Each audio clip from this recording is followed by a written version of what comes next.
Last month, in February 2017, we had the RSA conference. And one of the big things at the RSA conference was the disclosure of a proof of concept UEFI ransomware. So, malware in BIOS, what else is new? It turns out there is a vulnerability in a lot of current generation firmware that allows injecting this kind of malware/ransomware into your BIOS. I think the demonstration used Gigabyte BIOS, but the vulnerability might exist with other manufacturers too. So this is what the whole system looks like. You have the OS user mode, which is where you execute the app.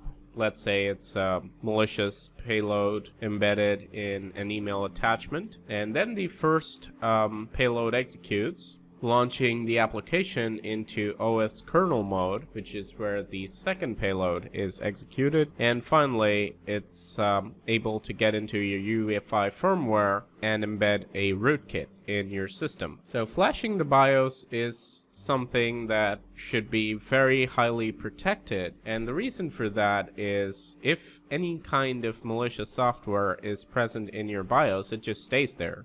No antivirus program is going to scan your BIOS. It's not an easy process, and that's the first thing that loads up when you start your computer.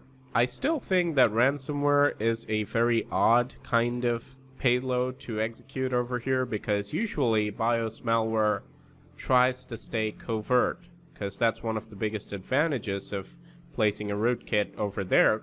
You can basically have your system and not have any clue that you have malware running, and you're going to do your regular activities, and let's say if the malware is a backdoor or spyware, it can steal your data, give the attacker access to your system while you're not aware, and do all sorts of things like that. But it turns out it is possible to run ransomware there, so even though it kind of beats the point, because having ransomware would mean that the malware gives itself away, it is still a very enticing opportunity for cyber criminals who want to feel more menacing and want to ensure they get their payment. So a lot of users might be able to boot into safe mode and remove the ransomware or whatever that's blocking their screen and restore their backups.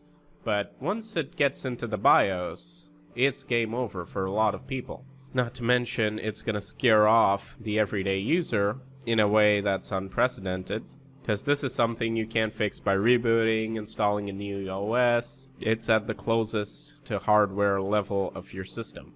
Now, if you want, you can go ahead and watch the entire RSA conference. I would recommend that if any of you are enthusiastic about security.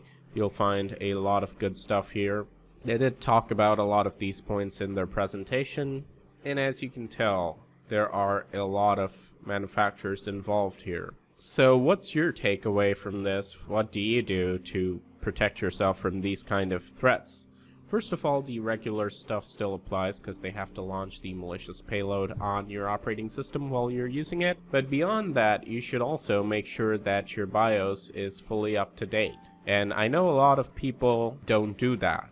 Some people just buy a computer and they just use whatever BIOS it came with until the end of time, and that's not a smart idea, especially in this day and age. So what you want to do is go to your manufacturer's website, check for the latest BIOS version, and download that and flash your BIOS, upgrade your firmware, because there might be a lot of vulnerabilities like this that are being patched. Like in this case, Gigabyte is already working on a patch, so I think it should be out soon.